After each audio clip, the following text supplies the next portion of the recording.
palestrante dessa tarde, o primeiro palestrante dessa tarde, é o professor Ubiratã Jorge Iório. O professor Ubiratã Jorge Iório é doutor em Economia, professor da UERJ, diretor acadêmico do Instituto Mises Brasil, editor responsável da revista acadêmica Mises, autor, dentre outros livros, de Ação, Tempo e Conhecimento, a Escola Austríaca de Economia, e autor de um livro que será publicado em breve, cujo título é o título desta palestra, Dos Proto-Austríacos a Menger, uma breve história da Escola Austríaca. Professor Ubiratã, por favor.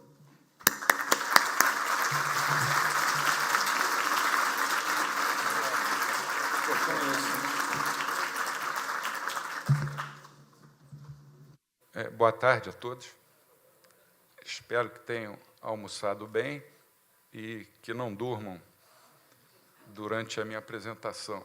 Bem, pela quarta vez, eu vou começar dizendo a mesma coisa.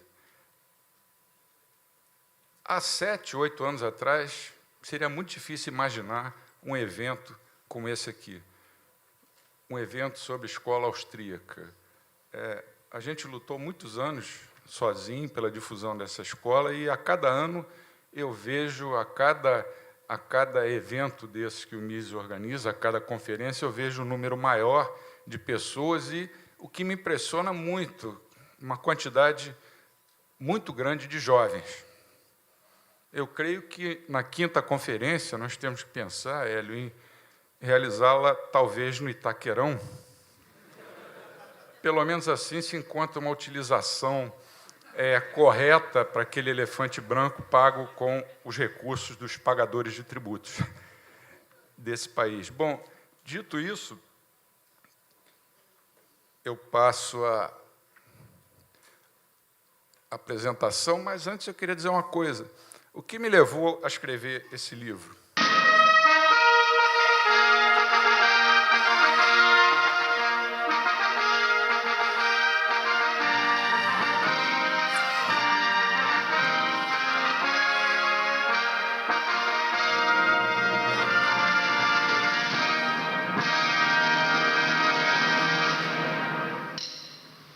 Sem música, nem se respira. Eu sou músico também. Como o nome indica, né, eu me proponho a contar a história das origens da escola austríaca, que eu acho uma coisa muito natural. Todos nós temos a curiosidade de saber quem foram nossos antepassados. O que o meu bisavô, os meus bisavós fizeram, quem foram os pais deles, eles se interessavam por quê. Isso é uma coisa que acho que faz parte da natureza. Ou, como dizia Ortega y Gasset, o homem não tem natureza, ele tem uma condição, né? Faz parte da condição humana. Então, o que eu vou fazer hoje é um resumo do meu livro.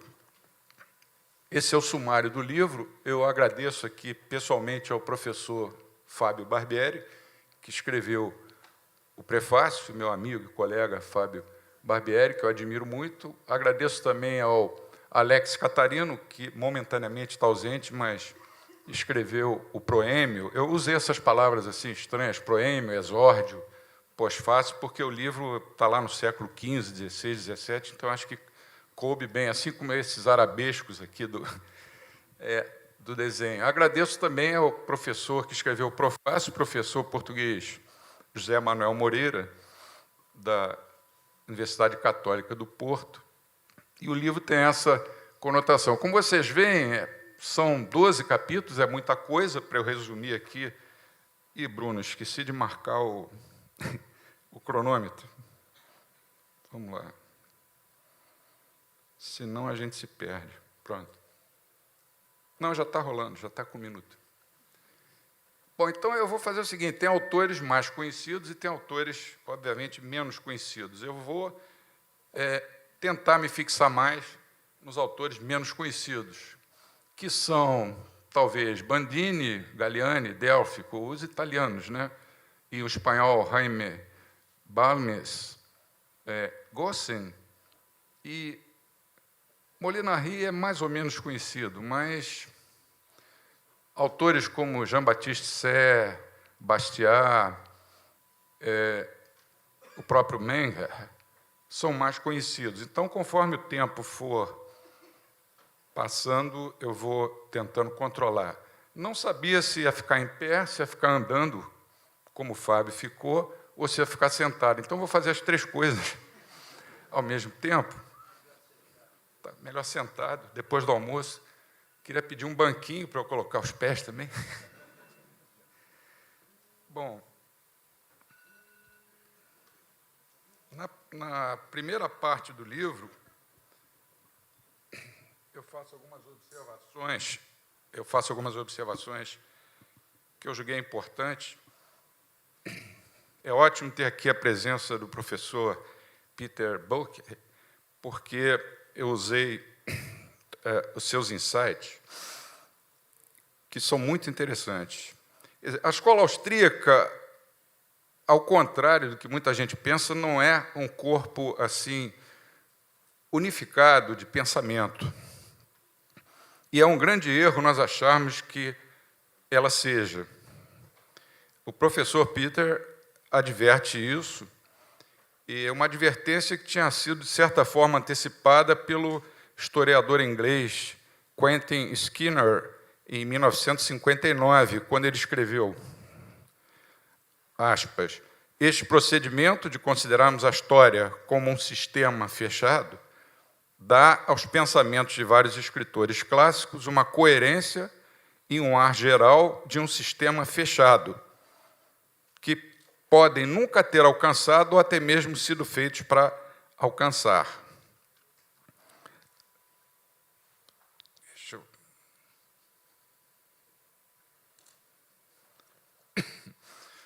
O filósofo espanhol Ortega y Gasset, do século passado, via a história, né, essa posição dele é muito conhecida, como um sistema com um papel importantíssimo, porque é através do estudo da história que, conhecendo ambientes, usos e costumes dos pensadores do passado, nós podemos compreender adequadamente o presente, para que, no futuro, tentemos evitar os erros cometidos no passado, aprender com eles e aplicá-lo ao estado das artes. Ou seja, a história é algo como uma ordem espontânea. E nem isso que eu estou falando para a escola austríaca vale para qualquer escola. Em qualquer área científica, nem a escola austríaca e nem qualquer outra jamais foram corpos unificados de pensamentos. Elas nada mais são do que fragmentos catados, né, colhidos aqui e ali por diversos autores e que, com o desenrolar do tempo, foram formando um corpo mais ou menos comum de conhecimentos compartilhado pelos estudiosos de cada tendência. Para usarmos a linguagem de Hayek, que foi sugerida por Menger em 1871, então a história é uma ordem espontânea, um processo dinâmico de acontecimentos e decisões movidos pela ação humana. Isso significa que estudar a história é estudar a ação humana dos nossos antepassados e aprender com os erros e acertos deles. Então, a história, como eu falei, é uma ordem espontânea. O professor Peter adverte também, com bastante propriedade, em seu livro Living Economics, Yesterday, Today and Tomorrow. Esse livro ganhou, em novembro de 2012, o prêmio de melhor livro sobre a escola austríaca, concedido pela Foundation for Economic Education e pela Society for Development of Austrian Economics. Nesse livro, ele introduz a ideia de que a ciência econômica afeta todas as esferas das vidas. Sumiu aqui o meu improviso. Aqui. Ela afeta todas as esferas da vida, nos mercados, numa cabine de voto, dentro de uma igreja, na família, na padaria, qualquer atividade humana. Então, ela não é um jogo para ser jogado só por profissionais especializados, economistas que sabem sistemas de equações simultâneas. Na economia estão em jogo a riqueza e a pobreza das pessoas e das nações e, no fundo, a própria qualidade da nossa vida gira em torno das condições econômicas. E a ciência econômica como um todo, não só a escola austríaca, não é também um corpo unificado de pensamento. Ela se constitui de fragmentos que vão, ao longo do tempo, se consolidando e se aprimorando ao longo do tempo. Por isso, eu concordo veementemente com o professor Peter quando ele afirma que kirchnerianos, rothbardianos e lachmanianos são rótulos usados para caracterizar indivíduos e suas contribuições. Misesianos e hayekianos são meta-etiquetas utilizadas por amigos e inimigos das respectivas correntes dentro da escola austríaca moderna. O professor Peter falará, certamente mais tarde, que a economia austríaca contemporânea é eu gosto muito dessa expressão, um programa de pesquisas progressivo e não um corpo resolvido de pensamento, e que esse é o único caminho que nós devemos seguir. Então, isso significa também que nós não devemos nos preocupar com a fidelidade às obras de qualquer pensador do passado ou do presente, mas sim buscar a verdade assim como nós a enxergarmos. Mises e Hayek, eles viam as ciências sociais como o cruzamento das ideias de Menger e Bohm-Baver com as dos economistas ingleses clássicos, mas também com outros economistas, por exemplo, Wicksteed, que era um austríaco híbrido, ele era um austríaco fabiano, né? Mas tinha tinturas austríacas. Austríaco fabiano é uma coisa estranha, mas ele conseguia ser isso.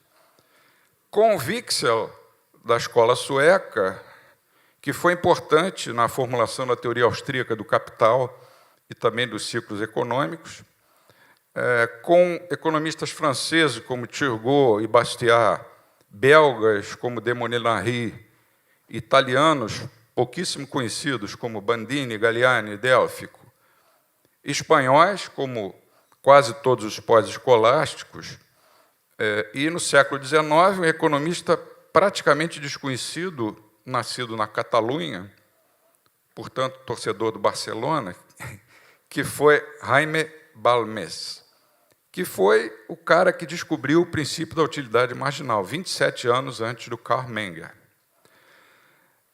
E também com economistas americanos, como Frank Knight, John Bates Clark.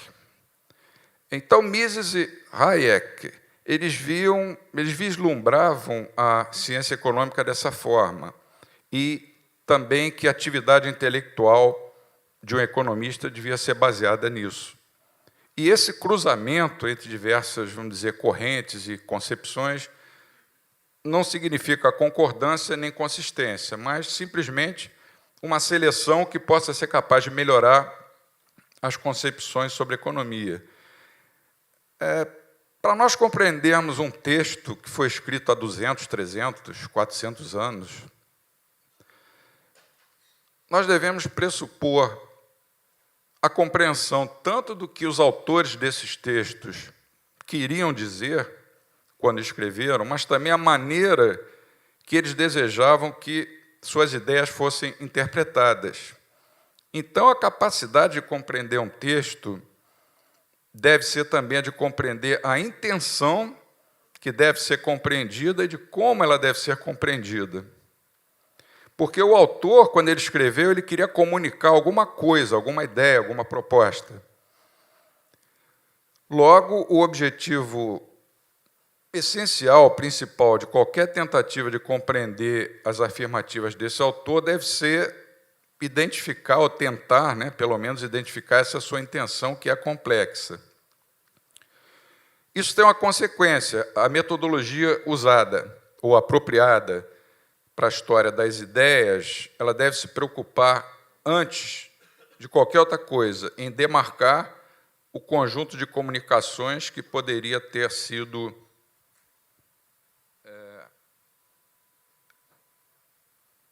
poderia ter sido convencionalmente realizado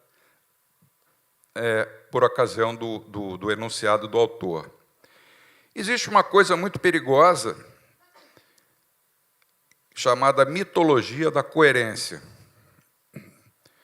A mitologia da coerência sugere que as doutrinas são corpos de pensamento unificados, uniformes, e isso dá origem a uma crença quase que metafísica que nos leva a esperar de um escritor qualquer do passado ou do presente que ele não apenas mostre uma coerência interna, e isso seria um dever de cada intérprete, revelar, mas, além disso, que todas as barreiras aparentes a essa revelação,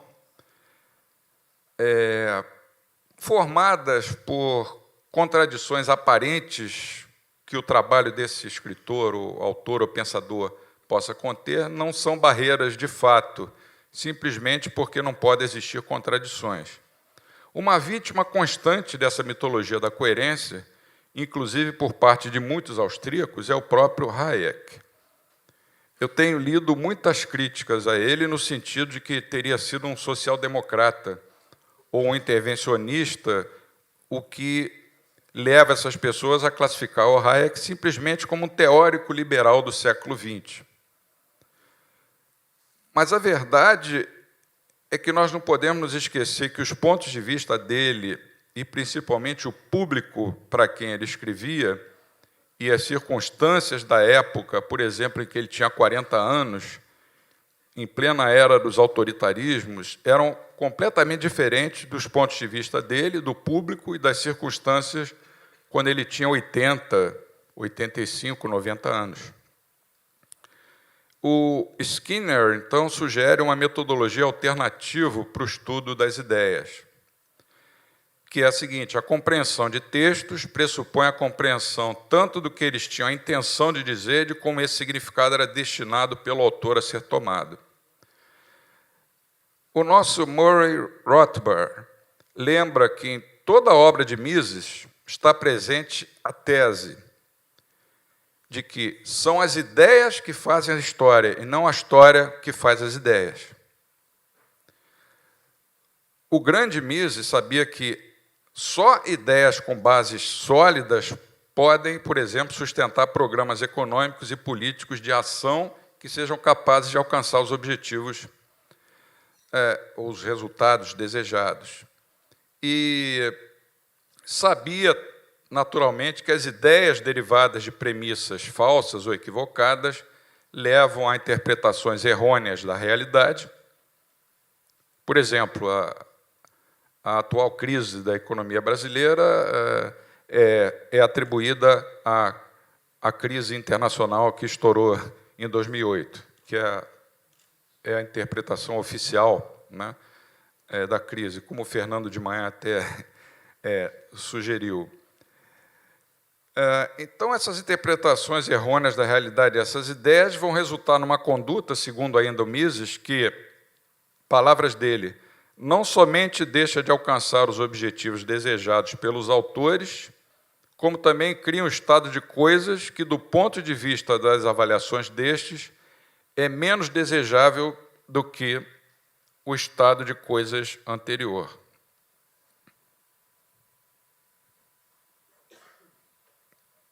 Desculpe, eu estou apanhando aqui, que eu não sou canhoto.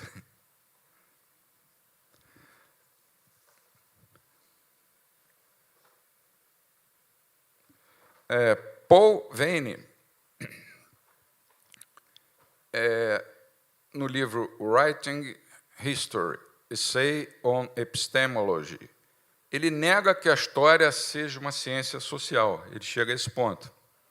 Porque qualquer ciência verdadeira utiliza um conjunto de abstrações como objeto, mas a história fixa elementos particulares concretos. E ele tem um insight muito interessante, e diz que o historiador compõe esse conjunto como se estivesse compondo novelas ou enredos de escola de samba, né? Dá no mesmo. e assim ele se parece mais com o romancista do que com o cientista. Por quê? Porque o romancista cria ficções e se esforça para dar uma aparência de verdade a essas ficções. E realiza as suas pesquisas em documentos semelhantes aos estudados pelos historiadores. Os historiadores, lógico, não precisam criar personagens nem incidentes. Mas, assim como os romancistas e carnavalescos de escola de samba, eles têm que decidir sobre algum enredo que se encaixe na sua narrativa. E o Veyne escreve: uma ciência do homem é possível e até certo ponto já existe, mas a história não é e não pode ser essa ciência. Tal ciência deve, e aí ele cita Mises, Hayek, Schumpeter e outros autores, ela deve ser praxeológica. Se os objetos da história são eventos específicos, os objetos de uma verdadeira ciência humana devem ser abstrações que podem ser manipuladas na mente, independentemente do mundo de onde forem tirados. E o meu livro, então, procura abordar as origens da escola austríaca,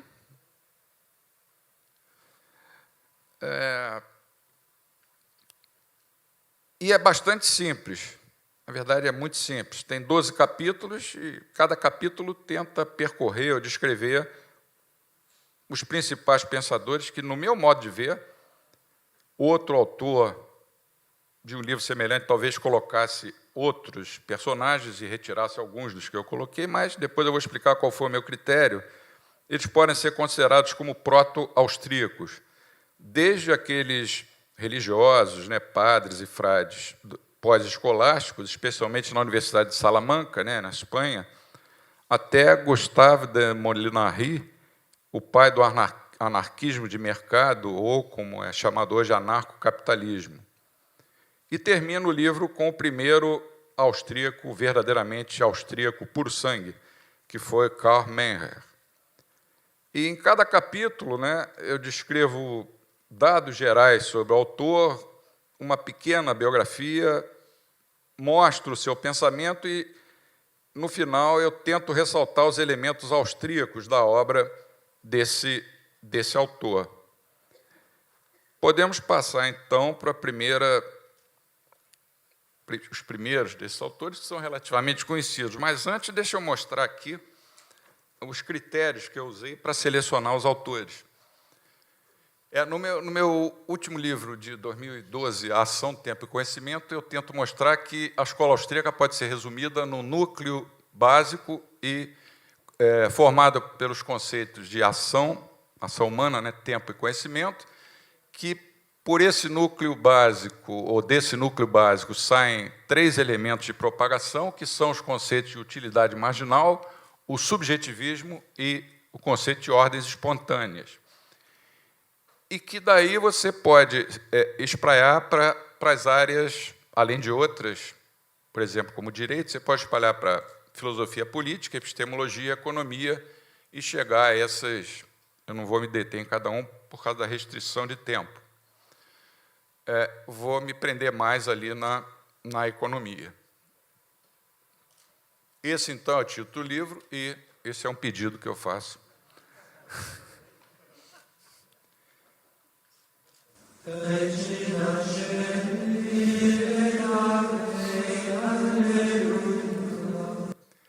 Bom, chegamos aos pós-escolásticos. Essa introdução foi mais importante. Daqui para frente eu vou falar assim, resumidamente.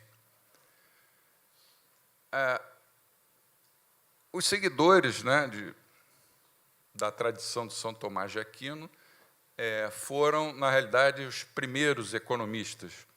Os primeiros que defenderam ou postularam a ideia de que existem leis econômicas, aquilo que nós podemos chamar de leis. Defendiam direitos de propriedade, liberdade de comércio, de contrato, dos negócios, eram contra a tributação excessiva, radicalmente contra controles de preços, uns mais do que outros, dentro daquilo que eu falei anteriormente. O meu preferido é Juan de Mariana, talvez tenha sido o mais radical deles, e eram contrários, evidentemente, às regulamentações. E eles diziam, assim como Mises, no século XX, que a principal função dos economistas é dizer aos governos o que eles não devem fazer. Isso eles anteciparam em quanto tempo? 4 séculos. 4 séculos. Os principais foram esses aí. Eu não vou mencionar um por um, senão vocês vão cochilar.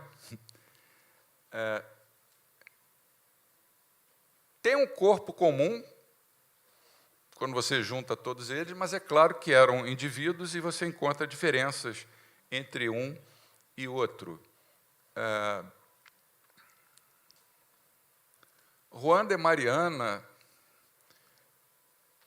como eu falei, é o meu predileto, entre outras coisas, porque ele dizia que quando o rei ou o príncipe cobra tributos excessivos e não dá nada em troca, esse rei merece ser morto pelos pagadores de tributos. Evidentemente que o rei da Espanha, na época, mandou prender o Juan de Mariana, mas depois um cardeal fez uma intervenção e conseguiram libertar, fazendo ele assinar um papel de que, dali para frente, ele ia se comportar como um bom menino, ia ficar quietinho.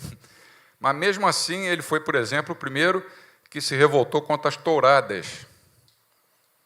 Ele antecipou os nossos defensores dos animais, hoje tão em moda, em séculos. Juan de Mariana foi um caso especial, né? As características dessa escola são...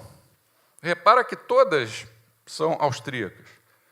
Claro que não da forma como a gente entende hoje, mas foi uma coisa que foi sendo como um edifício construído, tijolo após tijolo. Veio o Menger, colocou o tijolinho final. Subjetivismo, individualismo, tanto metodológico quanto individualismo do ponto de vista do indivíduo na economia. A inflação e os ciclos econômicos são fenômenos causados por distúrbios monetários. Olha a Tássia, a teoria dos ciclos aí. Defendia a propriedade privada, percebendo que os mercados eram processos dinâmicos, que não estavam em equilíbrio, mas tendiam para equilíbrio, mas eram coisas dinâmicas, e se norteavam pelo princípio geral da ação humana. Outra característica, interdisciplinaridade. Aí eu lembro da nossa revista, do título, Mises, Revista Interdisciplinar de Filosofia, Direito e Economia. Não existe, como o Barbieri falou de manhã, o homo economicus, existe o homo agens, o homem que age. E ele não age só na economia, ele age em todos esses campos. Anteciparam o conceito de preferências intertemporais, estudavam economia em união com a ética e a política, perceberam o que eram ordens espontâneas, embora numa forma embrionária, eram pela liberdade de preço, pelo livre comércio, sabiam que as informações são insuficientes, dispersas, interpretadas subjetivamente, anteciparam o Hayek nesse sentido, e trabalhavam com o conceito de tempo real, que eu analisei no meu livro anterior, que é o tempo não newtoniano. O tempo não é um eixo, onde mais para a esquerda significa mais velho, mais para a direita significa mais novo. O tempo é como um reservatório, onde você vai jogando água, e o volume que existe nesse reservatório vai mudando, e também a qualidade desse volume. Você vai jogando fora aquela água que vai ficando suja e vai incorporando aquela água que você acha que está mais limpa para o futuro.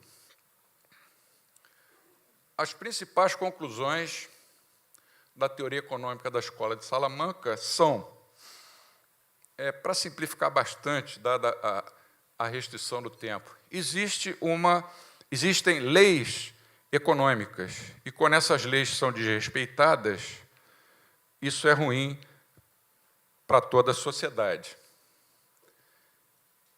Atualmente, não atualmente, mas no século XX, especialmente depois dos anos 30, né, assistiu a uma tendência lamentável de desprezar esses autores do passado. Esses caras eram os padres que escreveram lá no século XVI, XVII. O que esses caras entendiam de economia? Eles não sabiam fazer regressão, não sabiam modelos econométricos. A economia hoje é uma outra coisa. Não, existem leis econômicas que valiam desde o tempo de Adão e Eva até hoje. O nosso próximo personagem é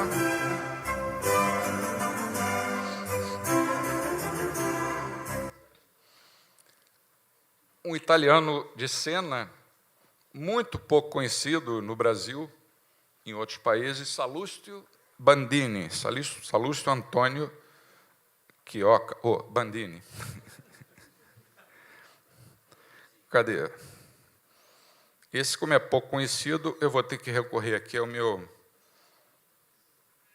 improviso. Salustio Bandini foi um personagem ilustre na cidade-estado de Siena, né? Fez um programa para a reconstrução da região da Maremma, que é um pântano, que na época apresentava condições de saúde, de insalubridade muito grandes. Então, resumindo, o Bandini, o que ele defendia? Poucas regulamentações e muito simples. A causa da fome, para ele, era, vejam só, a causa da fome é a falta de liberdade. Vai dizer isso para os nossos candidatos aí a presidente. A causa da riqueza é a rapidez e facilidade de comércio. Outra coisa que dizia, a abundância de dinheiro artificial é nociva. Defendia o imposto único sobre a terra, lembra que ele escreveu lá no século XVIII, né? Criticou a política fiscal, a administração pública e os obstáculos ao livre comércio. Dizia que o imposto sobre o consumo era inútil e nocivo, assim como imposto sobre sal, proibições às armas, ao tabaco, a jogos de cartas, pregos, volta na época, ferro e idem. Elaborou um plano para eliminação da dívida pública. Olha, o cara lá atrás, um cara que ninguém conhece, já escrevia isso. Reprovou qualquer forma de tributação indireta. Em 1715 ou 16, na obra dele, Memoria sul magistrato dell'abbondanza, ele denunciou o comportamento daquela instituição, né, que tinha aquele nome ali, que, na tentativa de manter os preços artificialmente baixos, desencorajava os produtores e causava diminuição de suas receitas. Criticou os critérios que inspiraram os funcionários, que, na visão dele, eram incompetentes e insensíveis aos problemas reais da economia senense, de Siena. Criticou a política econômica baseada na identificação da riqueza dos estados e cidade com a simples disponibilidade de ouro, prata, de metais preciosos, e preocupada apenas na defesa do valor intrínseco da moeda. Olha como teve gente muito boa no passado, né?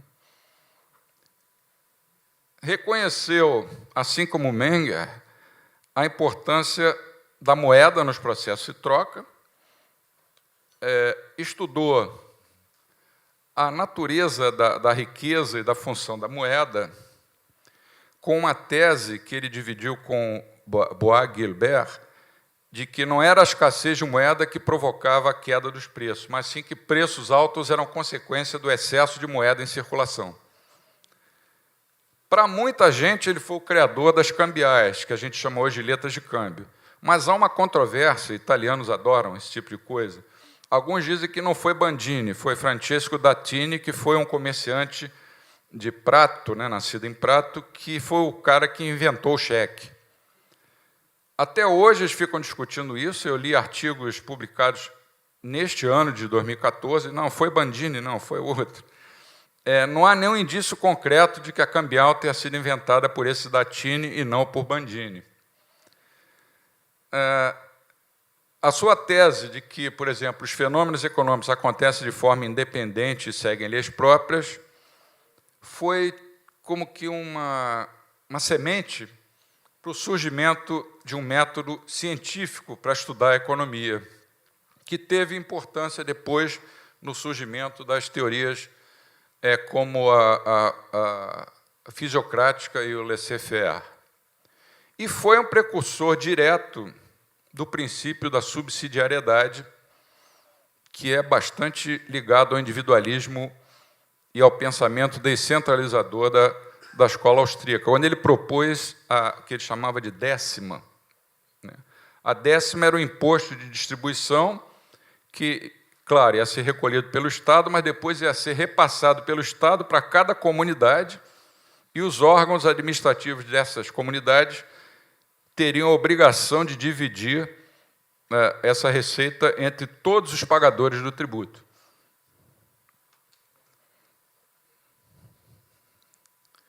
Estimulou o debate econômico, foi um dos pioneiros das ideias de reforma tributária e administrativa, deu uma cacetada muito forte no ancien regime, naquela mentalidade da época, e, ainda por cima, indicou a necessidade de leis para o país. Esse é o próximo. Turgot foi, na minha avaliação, um gênio. Ele é um pouco mais conhecido, então eu vou apenas repassar, porque daqui a pouco o Bruno já começa a olhar para mim. Olha só, já está olhando, com o olhar atravessado. Ele escreveu sobre valor, trocas, preços, tudo aquilo que está ali, teoria da produção e distribuição, antecipou a teoria do capital austríaca, foi o primeiro que antecipou o papel do empreendedor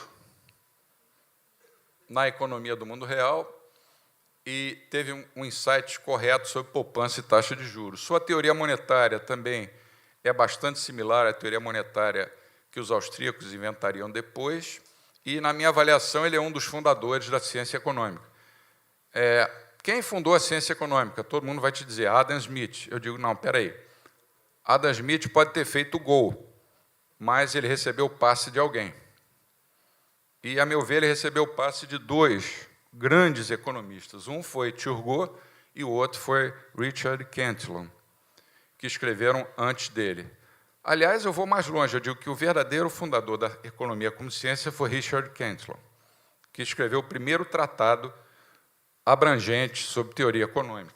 Isso não quer dizer que eu esteja desmerecendo o Adam Smith, pelo contrário, eu só estou sendo, na minha opinião, justo com a história.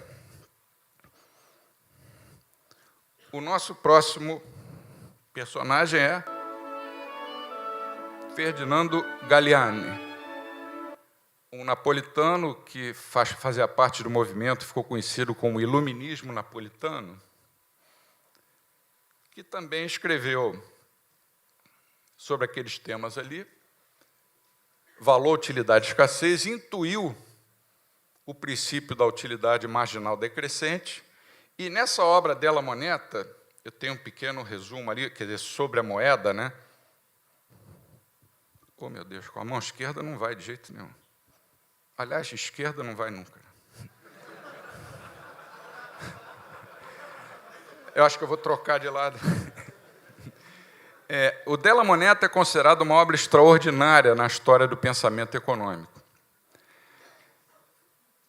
Também no que se refere aos princípios do valor e da utilidade. Nessa obra, o Galliani discute o valor da moeda de acordo com 3 princípios: utilidade, escassez e esforço.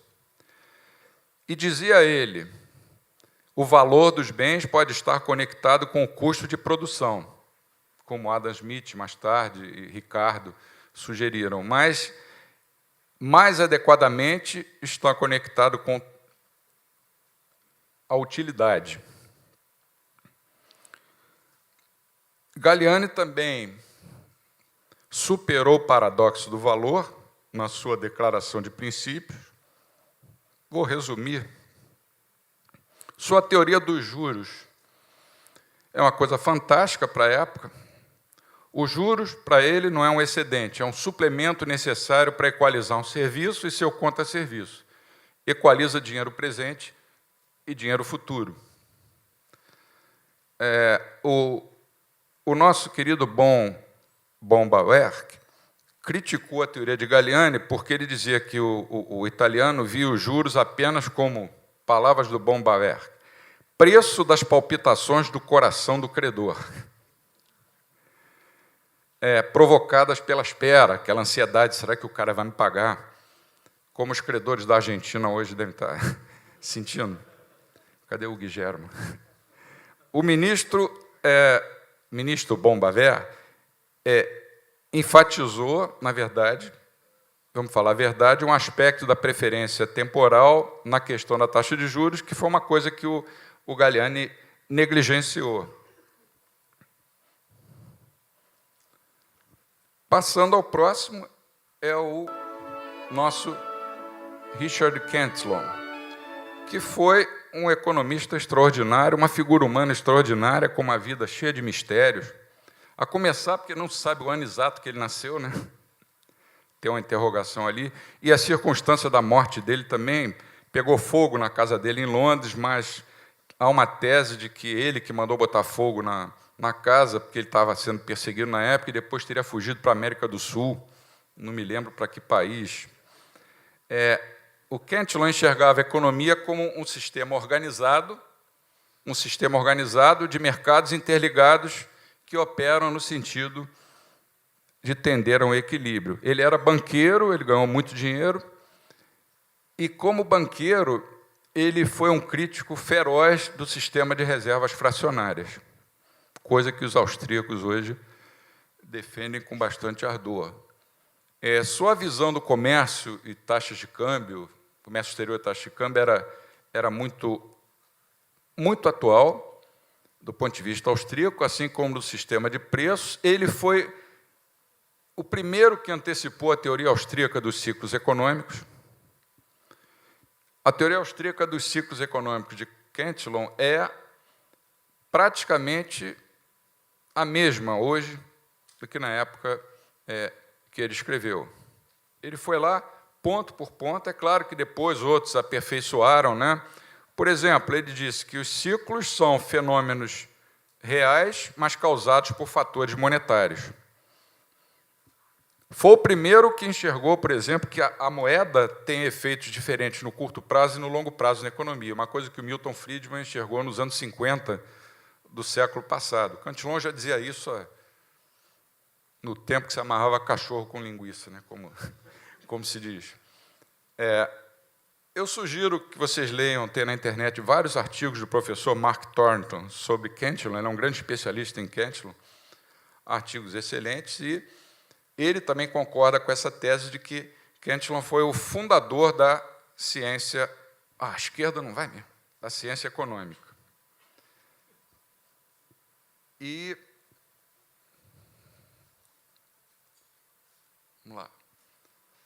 Ele foi o primeiro que inventou esse esquema, não precisa se preocupar que eu não vou explicar isso, foi só para mostrar o fluxo circular de Cantillon.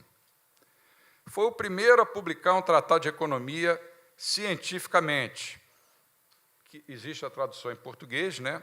Ensaios sobre a natureza do comércio em geral, que ele escreveu em 1730, e foi publicado na França em 1755, 46 anos antes da publicação do livro do Adam Smith. Eu considero o Cantillon o fundador da ciência econômica, ao lado de Turgot.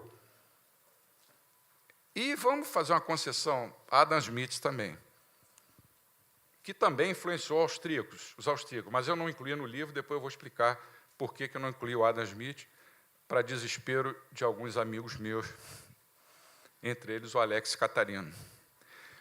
Ele defendeu a abolição das alfândegas. Qual era o argumento dele? Olha só, vê se vocês concordam. As alfândegas, além de prejudicar o comércio, as indústrias e o bem-estar do povo, dão origem a comportamentos prepotentes e corruptos por parte dos funcionários dos órgãos aduaneiros.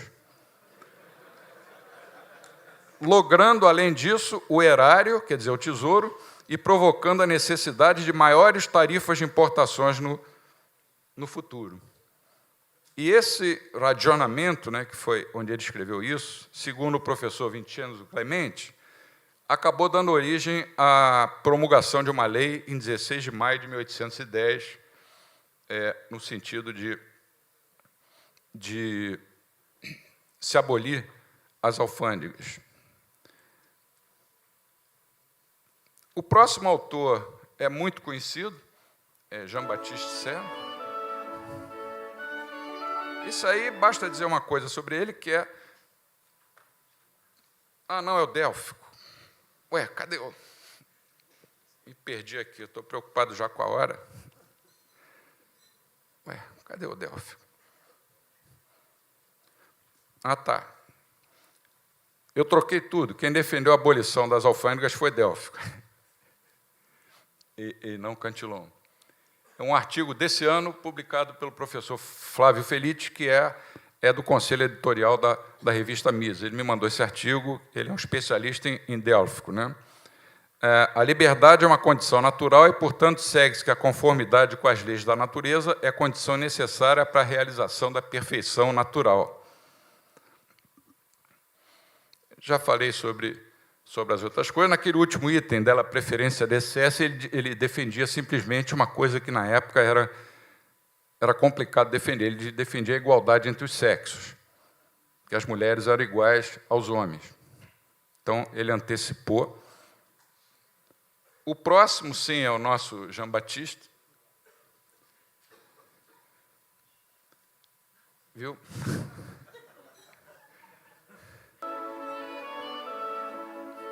Bom, para resumir o Say, ele é o cara que é conhecido muito mais pelo que ele não disse do que pelo que ele disse. Todo mundo fala, a lei de Say foi coisa do Keynes. O Keynes inventou isso, né? E o Marx, na época, interpretou dessa forma equivocada. A oferta gera a sua própria procura. Mas o que a lei de Say quer dizer é o seguinte, quando um produto é criado, por meio do seu próprio valor, proporciona acesso a outros mercados e a outros produtos. Quando um vendedor produz e vende um produto, ele instantaneamente se torna um comprador potencial, porque ela agora tem uma renda para gastar. Então, para poder comprar alguma coisa, antes o indivíduo precisa vender. Isso quer dizer que a produção é que gera o consumo, e um aumento na produção é que permite que haja um maior gasto com o consumo. Então, resumindo a lei de Say, a oferta, ou melhor, a venda de Y cria a compra... Não, a oferta de X cria a compra de Y. Isso é o que ele quis dizer, mas ele ficou conhecido pelo que ele não disse. Ele defendeu todos aqueles itens ali, por exemplo, o empreendedorismo também. Nosso próximo autor é talvez o mais simpático de todos. Só resumindo, né? Na petição, ele levou ao ridículo os protecionistas. Na janela quebrada, mostrou todas as falácias que, mais de 100 anos depois, iam constituir o keynesianismo. Em O que se vê e o que se deve prever, ele demoliu a preocupação de que os economistas devem se preocupar só com o curto prazo. Quer dizer, no longo prazo, todos estaremos mortos, coisa nenhuma, uma ova. A gente tem que pensar no curto e no longo prazo. E a lei é uma aula espetacular sobre o que é a lei e como ela pode ser corrompida e pervertida a ponto de ameaçar os direitos básicos, a vida, a liberdade e a propriedade. Ainda destaquei uma frase, o coletivismo é uma pilhagem legal, que é a essência do governo. O próximo autor, eu gostaria até de falar um pouco mais com ele, mas não vai dar tempo, foi um espanhol que, em 1844, simplesmente descobriu a lei da utilidade marginal. Ele antecipou Menger e antecipou um economista alemão, Gossen, que nasceu no mesmo ano, mas escreveu 10 anos depois dele. Vou fingir que não estou vendo. Foi Jaime Balmes. Foi a grande contribuição. O próximo foi Gossen, né, Miller, Gossen, que é conhecido pelas 3 leis de Gossen. Falta só esse e mais um outro. Senão vai ficar... Utilidade marginal decrescente, ele também antecipou, e... Oh, meu Deus! As leis de Gossen são relativamente conhecidas. Ele tinha uma diferença, ele acreditava no tratamento matemático da economia. Nisso ele não foi austríaco, mas eu incluí porque ele foi um cara que chegou ao princípio da utilidade marginal de forma independente, ninguém deu bola para o livro dele, ele morreu amargurado, depois de mandar retirar de circulação todos os livros na editora. Temos depois o Gustave de Molinari, que é relativamente conhecido, né? Esse foi o fundador do anarcocapitalismo, precursor da Public Choice School, que foi mais radical do que o Buchanan, e deu uma guinada radical em direção à liberdade. Vale a pena estudar o Molinari. E, finalmente, o nosso Menger, fundador da escola austríaca, que foi um austríaco completo. Na obra dele você encontra ação, tempo, conhecimento, utilidade marginal, subjetivismo, ordens espontâneas, você encontra tudo da escola austríaca. Algumas coisas em forma embrionária, outras mais desenvolvidas. Foi um austríaco completo. O que a gente pode falar sobre fundador? Bom, fundador é um fundador. É o cara que é conhecido como o pai da escola, mas é um pai que teve avô, que teve bisavô, que teve tetravô. A gente não pode esquecer desses antepassados dele. É o último slide, Bruno. Menger não foi um revolucionário, foi um revolucionário vitorioso que derrubou cientificamente muitos mitos que infestavam a teoria econômica e defendeu a liberdade de uma maneira muito forte, que é a mesma tarefa do nosso instituto e de qualquer um que preze a liberdade. Bom, that's all, folks.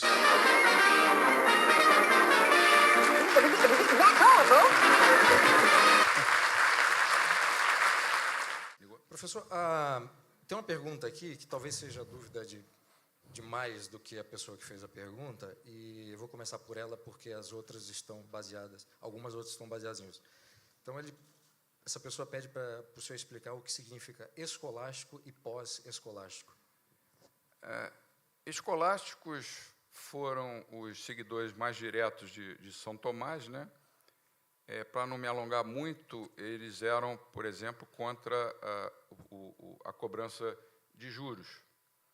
Aí você está lá no século XII, XIII, e 300 anos depois houve um renascimento dessas ideias, a partir desses autores que eu mencionei aí, em que, aos poucos, eles foram alterando, para ficar só na questão dos juros, eles foram alterando essa concepção. O primeiro ainda era a favor, o segundo defendia que, sob certas condições, era razoável cobrar juros, que não havia nada de errado eticamente na cobrança de juros, até que o último deles é, não, tem mais é que cobrar juros mesmo, porque esse é o preço da renúncia ao teu capital. Então, essa diferença é basicamente uma diferença no tempo, né?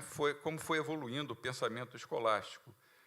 São Tomás, quando comparado com o último dos escolásticos, que foi, talvez, não era mais pós-escolástico, né? O Jaime Balmes, que já foi no século XIX, não se pode mais falar em pós-escolástico, mas ele estava totalmente dentro da tradição dos pós-escolásticos. Eram pensamentos muito diferentes, mas, como eu falei, a história é um sistema que vai evoluindo, então a diferença é essencialmente de tempo. E, por outro lado, os pós-escolásticos foram, aliás, os primeiros que visualizaram a existência de leis da economia. Eu acho que a principal contribuição deles foi essa coisa que os escolásticos, lá, os tataravós deles, não viram. Agora, professor, quais foram as condições específicas no ambiente da época que permitiram o desenvolvimento das ideias dos pós-escolásticos em Salamanca? Primeiro, acho que foi uma questão fortuita, né? Quer dizer, sorte. Juntou-se um grupo de pensadores, né, principalmente dentro de uma certa universidade, e uma época, aí você está falando de quê? Do século XV, do século XVI, foi uma época em que o mundo já era bem diferente daquele mundo de São Tomás e dos seus seguidores mais diretos. Era a época dos grandes descobrimentos, Portugal e Espanha, principalmente, mas também Inglaterra, Holanda, cidades-estado como Veneza, Florença, estavam enriquecendo, então passou a haver uma preocupação maior com a formação, o que gera a riqueza, por que países enriquecem, por que países empobrecem. Resumindo, é isso, eu quero ver se respondo ao maior número possível. Pode. Os pós-escolásticos anteciparam diversos resultados importantes para a economia do século XVIII, ou do século XVII. A partir de quais bases filosóficas e metodológicas eles puderam chegar à defesa do livre mercado? Metodologicamente, eu resumo no individualismo metodológico. Eles foram individualistas metodológicos séculos antes de Menger e dos austríacos do século XX, né? E, filosoficamente, como a gente pode classificar os pós-escolásticos? Eles acreditavam no ser humano como pessoa independente, que não deve estar subordinada nos seus atos, principalmente econômicos, mas também atos em outras esferas, não deve estar subordinados a um príncipe ou a um rei. Eles foram individualistas, metodológicos e defendiam o individualismo no mundo real. Você imagina o Juan de Mariana dizendo isso na época em que ele disse, 1500 alguma coisa, se o príncipe te cobra imposto demais e não te dá nada em troca, você tem até o dever moral de matar esse príncipe. Você imagina um cara que falou isso lá naquela época. Se você hoje falar isso, você vai preso. Na época, ele também foi. Quer dizer, o mundo não mudou. E foi um padre que falou isso. Até dois santos italianos, que eram pós-escolares, Santo Antonino de Firenze e São Bernardino de Siena, falaram isso também, porque tinham lido o Juan de Mariana. Pô, se até um santo falou isso, imagina nós aqui. Quer dizer, eu não estou incitando ninguém a matar a nossa mandatária mor, mas pelo menos cobrar, né? Encostar lá na parede e dizer, pô, peraí, mais da metade do PIB, cadê o resto? E o problema para os austríacos não é nem cadê o resto, a gente acha que não tem que ter o resto, que o Estado não pode ser um monopólio. Essas ideias, eu me dirijo mais aos jovens aqui, talvez na época de vocês tenham uma facilidade muito maior de defender isso do que nós tivemos e temos hoje. O essencial não é acabar com o Estado, a gente não quer acabar com o Estado, a gente quer acabar com os monopólios do Estado, em todas as áreas, inclusive na área de segurança, como propôs o Molinari, que eu não pude falar, porque o Bruno, que é uma pessoa que eu gosto muito, mas estava muito chato hoje, desculpe, Bruno, não permitiu que eu falasse. Estou brincando, hein, Bruno? Eu gosto de você muito. Presumo que sim. É engraçado, um comentário rápido aqui. Uma das perguntas foi feita por um estudante da USP, e cada dia mais eu conheço estudantes da USP, da área de economia, e hoje nós temos aqui dois professores da USP de Ribeirão Preto, um dos quais é o professor Fábio Barbieri, que deu a palestra, né? E durante anos, assim, eu ouvia falar do curso de economia da USP, de alguns colegas e tal, e era impossível, quer dizer, era inimaginável, uns anos atrás, imaginar que a economia, estudantes de economia da USP estivessem interessados ou tivessem acesso às ideias da escola austríaca, então eu queria registrar isso. Bom, professor, quais são as referências que Menger, se é que fez em seus trabalhos, quais foram as referências a autores proto-austríacos, alguns desses que foram feitos? poucas. Por exemplo, ele não citou Jaime Balmes nenhuma vez no seu livro Princípios, que é considerado o primeiro livro de história austríaca. Já na introdução que o Hayek escreveu para o livro do Menger, ele cita, se não me engano, 8 vezes o Jaime Balmes. Então, provavelmente, ou o Menger não leu o que é provável, porque ele escrevia em espanhol e o Menger em alemão, né? O Balmes, eu tendo mais a acreditar nisso, que ele não leu, mas, com certeza, ele leu Turgot, ele leu Bastiat, ele leu Galliani, que dos italianos era o mais conhecido, né? E também, por que não? Eu não coloquei no livro, mas leu David Hume, Adam Smith, David Ricardo, Stuart Mill, que eu não coloquei no livro, não é porque eu não goste deles, todos eles deram contribuições fantásticas, mas o Adam Smith, por exemplo, eu falei, coloco ou não coloco no livro? Deixa eu ver. Aí eu falei assim, bom, ele não foi ele que criou a teoria do valor-trabalho, ele sugeriu, o criador foi o David Ricardo, mas isso já é uma coisa que conta ponto contrário, para um austríaco. O valor não depende do trabalho. Eu posso ter um trabalho incrível para mergulhar no fundo do mar, pegar uma concha e tentar extrair uma pérola. Aí, quando eu abro a concha, quando eu chego na superfície, em vez de uma pérola, eu não encontro nada lá dentro. Então, eu tive um trabalho terrível e aquilo não tem valor. Como eu posso estar andando pela rua, olhar para o chão e ver um diamante assim? O único trabalho que eu vou ter é me abaixar, pegar o diamante, pronto, estou milionário. O valor não depende do trabalho. Isso é uma coisa. A outra é que ele tratou a economia, o Adam Smith, como estados de equilíbrio, mercados em equilíbrio, que é uma coisa que os austríacos abominam. Embora, ressalta, a contribuição dele para mostrar como se dava o equilíbrio tenha sido fantástica. E a terceira é que eu gosto do Adam Smith, só que eu não coloquei ele como proto-austríaco, mas é um dos meus economistas favoritos. A terceira é que ele abordou as coisas de uma maneira muito macroeconômica para o gosto dos austríacos. Mas viva Adam Smith! Talvez no próximo livro eu fale alguma coisa sobre o lado dele austríaco. Alex Catarino curtiu. O Alex deve estar detestando isso que eu acabei de falar, mas no proêmio do livro, com certeza, ele vai tentar puxar a minha orelha. Bom, vamos lá. Próxima pergunta. Dada toda a tradição do pensamento liberal no continente europeu e no ambiente católico, por que o direito de propriedade e a Revolução Industrial acontecem fora do continente, e mais especificamente na Inglaterra protestante? É uma belíssima pergunta e daria um livro, né? Você tem toda a tese do Max Weber e tem essa tese que eu defendo de que a tradição liberal não é protestante, ela é, claro, cristã, mas ela começou com os pós-escolásticos católicos. Eu acho que aí nós devemos olhar para outras condições que prevaleciam nesses países onde o capitalismo se desenvolveu mais. E essas condições, certamente, na minha avaliação, não são de natureza religiosa, são de outra, talvez, uma concepção mais cultural.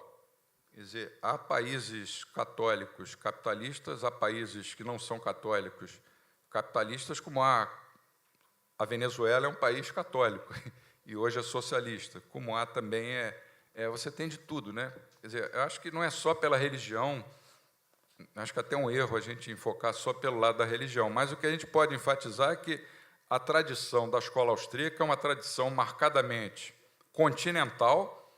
Você tem o quê? Espanha, França, Itália, Gossen era alemão, mas a economia que a gente estuda, a ciência econômica que a gente estuda é anglo-saxônica, né? Então fica essa dicotomia. Então, ela é marcadamente continental e as suas origens são católicas, o que não quer dizer que sejam incompatíveis com a defesa dos princípios de livre mercado que os não católicos, os cristãos não católicos, defendam. Eu só acho errada a tese do Max Weber de que o protestantismo é mais propício ao capitalismo do que o catolicismo. Não é. Ambos são.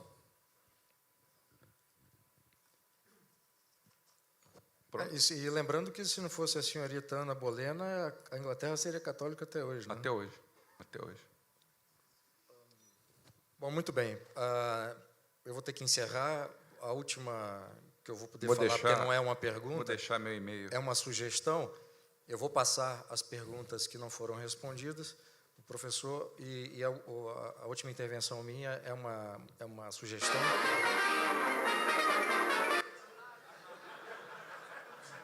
That's all, folks. Isso é coisa do Alex Catarino que eu sei. Só pode ser. O comentário é o seguinte: os ensaios de Bastiat me parece bastante atual. Se o senhor já pensou em reescrever seus ensaios utilizando os ensaios do Bastiat, utilizando os problemas do Brasil atual? É uma excelente sugestão. Isso pode dar um belíssimo trabalho. O Bastiat é um dos caras mais atuais. E outra coisa, é um sujeito que escrevia de uma maneira que todo mundo entendia. Você podia ser um economista, podia ser um advogado, podia ser uma médica dermatologista, podia ser uma pessoa da área de educação, podia ser, como a minha mulher, uma física. Tudo que você lê do Bastiat, você entende. Ele escrevia de uma forma clara, simples, e, por isso, é um paradoxo. Ele foi colocado de lado, como esse cara não é científico, ele é um panfletista. Qual o grande pecado dele? Escrever de uma forma simples que todo mundo entendia, que é o que eu procuro fazer sempre que eu escrevo. Mas ele foi um gênio nessa. Essa sugestão é fantástica, pegar o Bastiat e dar uma modernizada, né? Trocar aquela roupa dele, aquele cabelo, colocar gravata não, que também já está, botar uma camisa menos Marx e mais Mises no Bastiat, fica fantástico. Bom, vamos ter um intervalo agora, voltamos às 3h30 em ponto. Eu queria pedir uma salva de palmas para o professor Ubiratan.